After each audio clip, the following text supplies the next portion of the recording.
नमस्कार दोस्तों, आप सबका मैं अपने चैनल में स्वागत करती हूँ।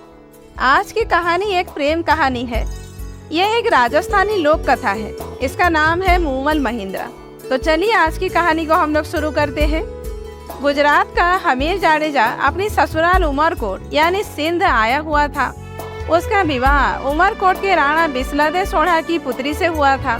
राणा बिस्लदे का पुत्र महिंद्रा व हमीर हम उम्र थे, इसलिए दोनों में खूब जमती थी। साथ खेलते, खाते पीते, शिकार करते और मौज करते।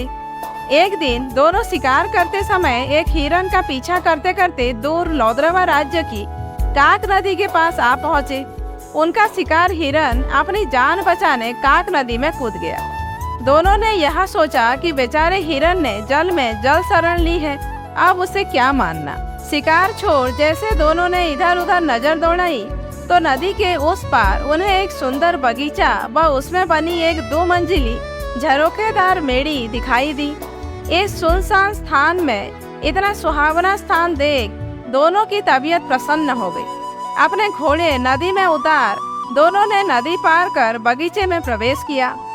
इस वीरानी जगह पर इतना सुंदर बाग देख दोनों आश्चर्यचकित थे कि अपने पड़ोस में ऐसा नकली स्थान, क्योंकि अभी तक तो दोनों ने ऐसे नकली स्थानों के बारे में सौदागरों से ही चर्चाएं सुनी थी।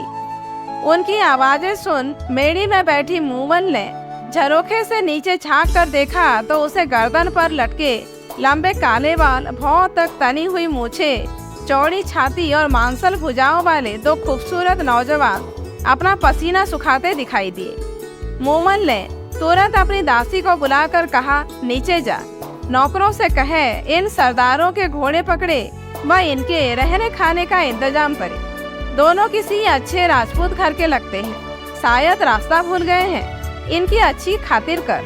मूमल के आदेश से नौकरों ने दोनों के आराम के लिए व्यवस्था की, उन्हें भोजन कराया। तभी मूमल की एक सहेली ने आकर दोनों का परिचय पूछा। हमीर ने अपना व महिंद्रा का परिचय दिया और पूछा कि तुम किसकी सहेली हो? ये सुंदर बाग व झरोखेदार मेड़ी किसकी है और हम किस सुलक्षणी के मेहमान हैं? मूमल की सहेली कहने लगी, क्या आपने मूमल का नाम नहीं सुना, उसकी चर्चा नहीं सुनी?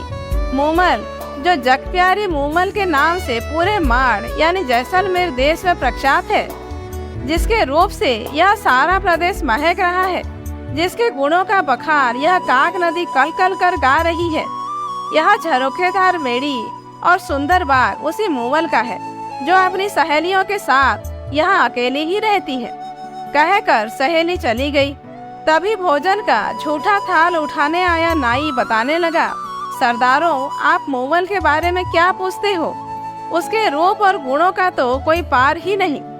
वह शीशे में अपना रूप देखती है तो शीशा टूट जाता है, श्रृंगार कर बाग में आती है, चांद शर्मा कर बादलों में छिप जाता है। उसकी मेड़ी की दीवारों पर कपूर और कस्तूरी का लेप किया हुआ है। रोज ओखलियों में कस्तूरी कुटी जाती है। मन मन दूध से वह रोज स्नान करती है। शरीर पर चंदन का लेप कराती है। मूमल तो इस दुनिया से अलग है, भगवान ने वैसी दूसरी नहीं बनाई। कहते कहते नाई बताने लगा, अक्खन कुंवारी मूमल पुरुषों से दूर अपने ही रंग रंग में डूबी रहती है। एक से एक खूबसूरत, बहादुर, गुणी, धनवान, जवान राजा राजकुमार मूमल से शादी करने आए, पर मूमल ने तो उनकी ओर देखा तक नहीं। उसे कोई भी पसंद नहीं आया। मूमल ने प्रण ले रखा है कि वह विवाह उसी से करेगी जो उसका दिल जीत लेगा, नहीं तो पूरी उम्र कुंवारी ही रहेगी। कुछ ही देर में मूमल की सहेली ने आकर कहा कि आप दोनों में से एक को मूमल ने बुलाया है। हमीर ने अपने साले महिंद्रा को पहले जाने को कहा, पर महिंद्रा ने हमीर से कहा, पहले आप। हमीर को मेड़ी के पास छोड़ सहेली ने कहा, आप भीतर पधारे, मूमल आपका इंतजार कर रही है। हमीर जैसे ही आगे चौक में पहुंचा तो देखा आगे उसका रास्ता रोके एक शेर बैठा है और दूसरी ओर देखा तो उसे एक अजगर रास्ते पर बैठा दिखाई दिया। हमीर ने सोचा मूमल कोई डायन है और नकलिस्तान रचकर पुरुषों को अपने जाल में फंसाकर मार देती होगी। वह तुरंत उल्टे पांव वापस हो चौक से निकल आया। हमीर व महिंद्रा आपस में बात करते तब तक मूमल की सहेली आ गई और महेंद्रा से कहने लगी, आप आइए, मूमल आपका इंतजार कर रही है। महेंद्रा ने अपना अंगरखा पहन हाथ में भाला ले सहेली के पीछे पीछे चलना शुरू किया। सहेली ने उसे भी हमीर की तरह चौक में छोड़ दिया। महेंद्रा को भी चौक में रास्ता रोके शेर बैठा नजर आया। उसने तुरंत अपना भाला लिया और शेर पर पूरे वेग से प्रहार कर दिया। शेर जमीन पर लुढ़क गया और उसकी चमड़ी में भरा भूसा बाहर निकल आया। महेंद्रा यह देख मन ही मन मुस्कुराया कि मूमल उसकी परीक्षा ले रही है। तभी उसे आगे अजगर बैठा दिखाई दिया। महेंद्रा ने भूसे से भरे उस अजगर को भी अपनी तलवार के प्रहार से टुकड़े टुकड़े कर दिए। अगले चौक में महेंद्रा को पानी भरा नजर आया। महेंद्रा ने पानी की गहराई नापने हेतु जैसे पानी में भाला डाला तो ठक की आवाज आई। महेंद्रा समझ गया कि जिसे वह पानी समझ रहा है वह कांच का फर्श है। कांच का फर्श पार कर सीढ़ियां चढ़कर महेंद्रा मूमल की मेड़ी में प्रविष्ट हुआ। आगे मूमल खड़ी थी, जिसे देखते ही महेंद्रा ठिठक गया। मूमल ऐसे लग रही थी जैसे काले बादल में बिजली चमकी हो। एड़ी तक लंबे काले बाल मानो काली नागिन सिर से जमीन पर लौट रही। चंपे की डाल जैसी कलाइयाँ, बड़ी बड़ी सुंदर आंखें, ऐसे लग रही थी जैसे मद भरे प्याले में तपे हुए कुंदन जैसा बदन का रंग बक्श जैसे किसी सांचे में ढाले गए हों। पेड़ जैसे पीपल का पत्ता आंग आंग जैसे उफन रहा। मूमल का यह रूप देखकर महेंद्रा के मुंह से अनायास ही निकल पड़ा, ना किसी मंदिर में ऐसी मूर्ति होगी और ना किसी राजा के रणवास में ऐसा रूप होगा।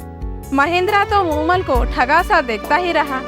उसकी नजरें मूमल के चेहरे को एकटक देखते जा रही थी। दूसरी ओर मूमल मन में ही कह रही थी, क्या तेज है इस नौजवान के चेहरे पर, और नयन तो नयन क्या खंजर है।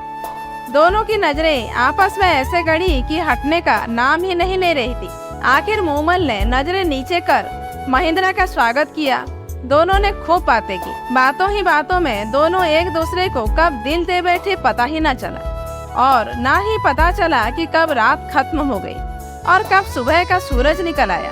उधर हमीर को महेंद्रा के साथ कोई अनहोनी न हो जाए सोच कर नींद ही नहीं आई। सुबह होते ही उसने नाई के साथ संदेशा भेज महेंद्रा को बुलवाया और चलने को कहा। महेंद्रा का मूमल को छोड़कर वापस चलने का मन तो नहीं था, पर मूमल से यह कहे, मैं फिर आऊंगा मूमल, बार बार आकर तुमसे मिलूंगा। दोनों वहां से चल दिए। हमीर गुजरात अपने वतन रवाना हुआ और महेंद्रा अपने राज्य उमरकोट। मूमल से वापस आकर मिलने का वायदा कर महेंद्रा उमरकोट के लिए रवाना तो हो गया, पर पूरे रास्ते उसे मूमल के अलावा कुछ और दिखाई ही नहीं दे रहा था। वह तो सिर्फ यही गुनगुनाता चला जा रहा था, मारी माढ़ेची है मूमल, हालेनी अमराने देश। मतलब मेरी मांड देश के मूमल, आओ मेरे साथ उमरकोट चलो। महेंद्रा उमरकोट पहुंचकर वहां उसका दिन तो किसी तरह कट जाता, पर शाम होते ही उसे मूमल ही मूमल नजर आने लगता। वह जितना अपने मन को समझाने की कोशिश करता, उतनी ही मूमल की यादें और बढ़ जाती। वह तो यही सोचता कि कैसे लौद्रवे पहुंचकर मूमल से मिला जाए।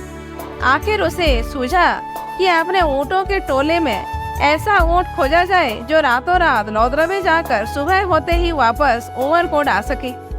उसने अपने रायका रामू, जो कि ऊँट चराने वाला है, उसको बुलाकर पूछा तो रामू रायका ने बताया कि उसके टोले में एक चीतल नाम का ऊँट है जो बहुत तेज दौड़ता है और वह उसे आसानी से रात को लौद्रवे ले जाकर वापस सुबह होने से पहले ला सकता है।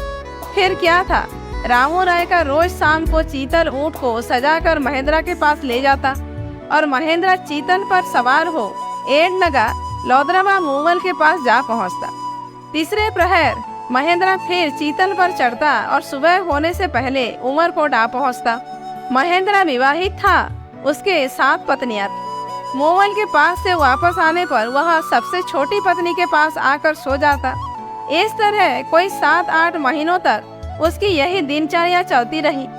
इन महीनों में वह बाकी पत्नियों से तो मिला तक नहीं, इसलिए वे सभी सबसे छोटी बहू से ईर्ष्या करने लगी और एक दिन जाकर इस बात पर उन्होंने अपनी सास से जाकर शिकायत की। सास ने छोटी बहू को समझाया कि बाकी पत्नियों को भी महेंद्रा ब्याह कर लाया है, उनका भी उस पर हक बनता है, इसलिए महेंद्रा को उनके पास जाने से मत रोका कर। तब महेंद्रा की छोटी पत्नी ने अपनी सास को बताया कि महेंद्रा तो उसके पास रोज सुबह होने से पहले आता है और आते ही सो जाता है। उसे भी उससे बात किए कोई 7-8 महीने हो गए। वह कब कहाँ जाते हैं, कैसे जाते हैं, क्यों जाते हैं, मुझे कुछ भी नहीं मालूम। छोटी बहू की बातें सुन महेंद्रा की माँ को शक हुआ और उसने यह बात अपनी पति राणा बिस्लदे को बताई। चतुर बिस्लदे ने छोटी बहू से पूछा कि जब महेंद्रा आता है तो उसमें क्या कुछ खास नजर आता है।